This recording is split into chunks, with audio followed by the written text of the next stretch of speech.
Assalamualaikum warahmatullahi wabarakatuh. Sahabat yang dirahmati Allah, senang sekali kita bertemu lagi di channel ini dalam keadaan sehat dan tak kurang suatu apapun. Semoga kita tetap dalam perlindungan Allah dan mampu berbuat lebih baik dari hari ke hari. Berbuat baik terhadap diri sendiri dan sesama makhluk menjadi perkara yang sangat dicintai Allah Subhanahu wa Ta'ala. Hal inilah yang nantinya menjadi bekal di hari akhir untuk bisa mencapai surga abadi yang dijanjikan. Namun kurangnya pengetahuan dan iman membuat manusia justru tanpa sadar melakukan hal yang dibenci oleh Allah. Kosongnya ilmu dari dalam diri menyeret hanyut kepada perkara-perkara yang seharusnya senantiasa dihindari. Bila ada golongan manusia yang dicintai Allah Subhanahu wa Ta'ala, maka pasti ada golongan orang-orang yang dibenci oleh Allah Ta'ala.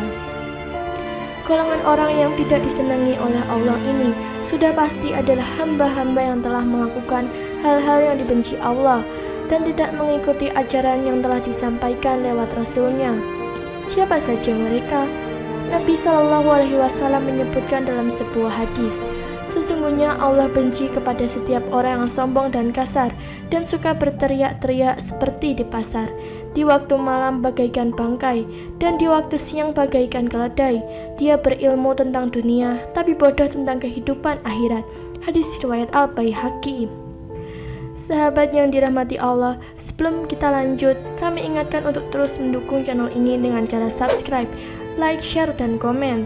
Tak lupa aktifkan lonceng notifikasinya agar selalu mendapatkan update dari kami. Ulama Nusantara yang pernah menjadi imam Masjidil Haram, Syekh Nawawi Al-Bantani, mengungkapkan beberapa hal yang dibenci Allah dalam kitabnya yang berjudul Nasaihul Ibad. Menurut dia, yang juga merupakan ulama ahli hikmah ini mengungkapkan 10 sifat yang dibenci Allah yang timbul dari 10 macam orang. Yang pertama, orang kaya yang kikir. Kikir atau pelit merupakan penyakit hati yang timbul karena manusia terlalu cinta pada harta sehingga tidak mau bersedekah. Hal ini merupakan perkara yang dibenci oleh Allah, terlebih jika dilakukan oleh orang kaya.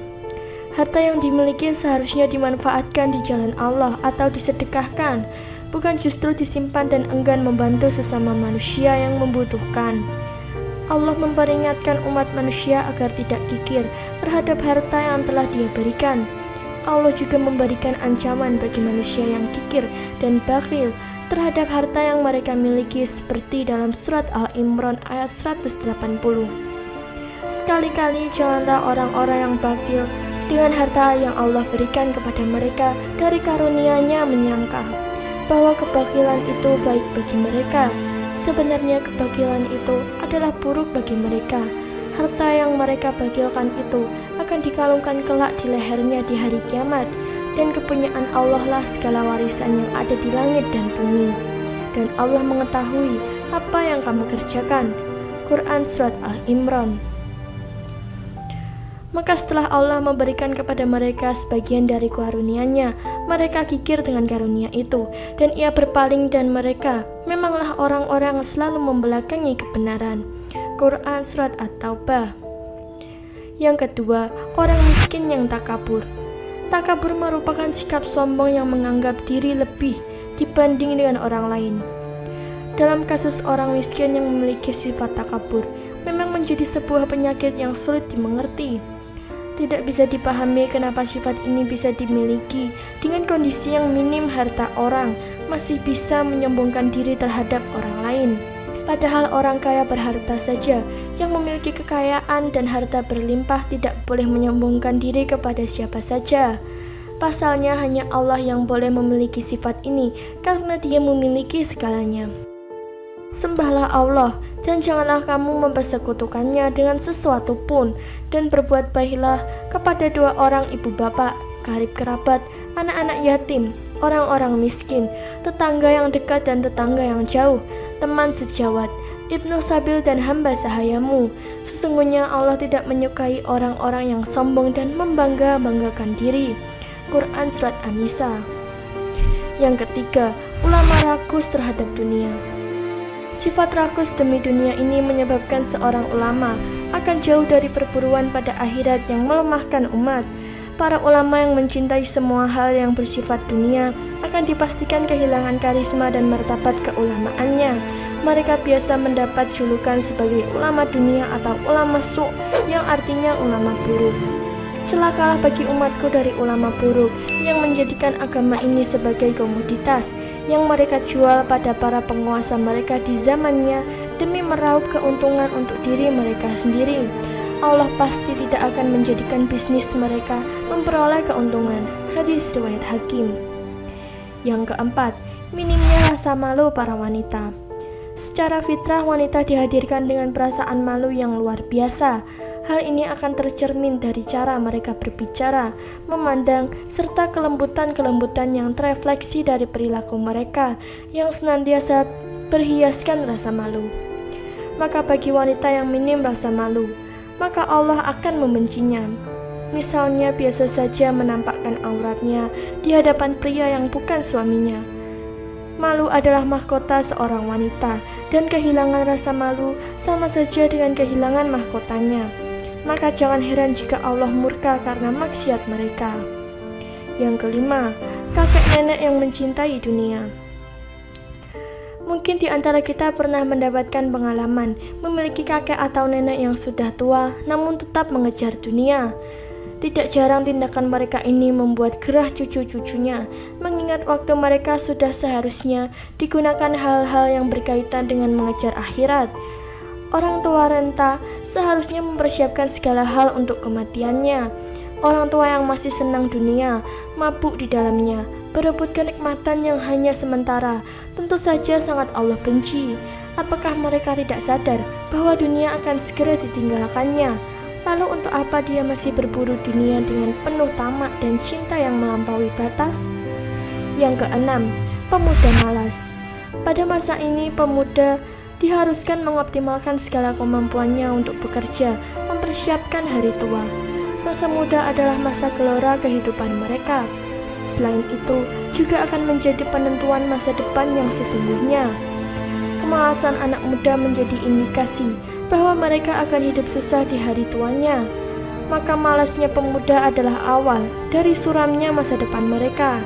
Inilah mengapa Allah membenci anak muda yang memiliki sifat yang malas. Rasulullah menghimpun orang-orang mulia dalam 7 golongan, di antaranya adalah pemuda yang energik. Rasulullah bersabda, 7 golongan orang yang akan mendapat naungan Allah pada hari di mana tidak ada naungan kecuali naungan Allah. Pemimpin yang adil, pemuda yang tumbuh berkembang dalam beribadah kepada Allah, lelaki yang hatinya senantiasa terpaut ke masjid tatkala dia keluar darinya hingga dia balik kembali. 2 lelaki yang saling mencintai karena Allah, dia berkumpul karenanya dan berpisah karenanya pula. Lelaki yang mengingat Allah sendirian, kemudian kedua matanya mengalirkan air mata. Lelaki yang dipanggil oleh seorang wanita yang memiliki kedudukan dan cantik, lalu berkata, sesungguhnya aku takut kepada Allah Tuhan semesta alam. Seorang yang bersedekah lalu dia menyembunyikannya, sampai-sampai tangan kirinya tidak tahu apa yang diinfakkan tangan kanannya. Hadis riwayat Malik. Yang ketujuh, penguasa yang keji. Pemimpin sebagaimana diisyaratkan hadis di atas juga seharusnya berbuat adil, bukan berlaku kejam agar mereka mendapat naungan Allah di hari kiamat. Keadilan mereka sangat ditunggu dan dirindu oleh rakyat, karena harapan keadilan memang bertumpu pada para penguasa itu. Keadilan dalam dambaan setiap orang, cita setiap insan. Tatkala seorang penguasa yang seharusnya adil berubah menjadi keji, maka kemurkaan Allah yang demikian pedih telah menunggu mereka. Karena Allah sangat tidak suka pada mereka yang berbuat zalim, Allah berfirman, tempat kembali mereka ialah neraka, dan itulah seburuk-buruk tempat tinggal orang-orang yang zalim. Quran Surat Al-Imran. Yang ke-8, para tentara perang yang pengecut. Biasanya mereka yang terpilih dalam perang merupakan manusia pilihan untuk membela agama dan tanah airnya. Jiwa prajurit adalah jiwa ksatria yang pantang menyerah pada musuh.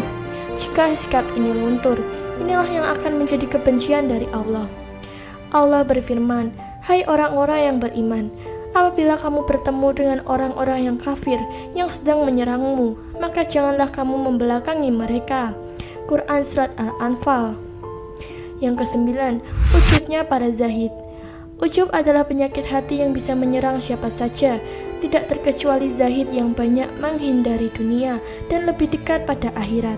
Namun, kezahidan mereka akan menuai murka Allah jika dalam kezahidan itu bergemuruh ujub yang membuncah dalam ucapan dan perilaku mereka. Rasulullah bersabda yang artinya, 3 perkara yang menghancurkan: kekikiran yang dituruti, hawa nafsu yang diikuti, dan ujub dengan pendapat sendiri. Hadis riwayat Bazar. Yang ke-10, para ahli ibadah yang ria. Mereka biasanya menginginkan pujian dari manusia, padahal ria itulah syirik kecil yang sangat diwanti-wanti oleh Rasulullah agar kita meninggalkannya. Maka, jika kita menjadi orang kaya, dermawanlah pada sesama. Jika kita ditakdirkan menjadi seorang miskin, lebih rendah hatilah pada manusia. Jika kita menjadi ulama, janganlah rakus pada dunia. Jika Anda seorang wanita, maka ingat, mahkota Anda ada pada rasa malu. Jika kita telah tua renta, maka segeralah rakus pada akhirat. Jika kita masih muda, maka semangatlah bekerja untuk mengisi amanah khilafah di dunia yang Allah bebankan kepada kita. Nah, sahabat yang dirahmati Allah, itulah 10 manusia yang dibenci Allah. Semoga video ini bermanfaat bagi kita semua. Dan terima kasih sudah menonton video kali ini. Wassalamualaikum warahmatullahi wabarakatuh.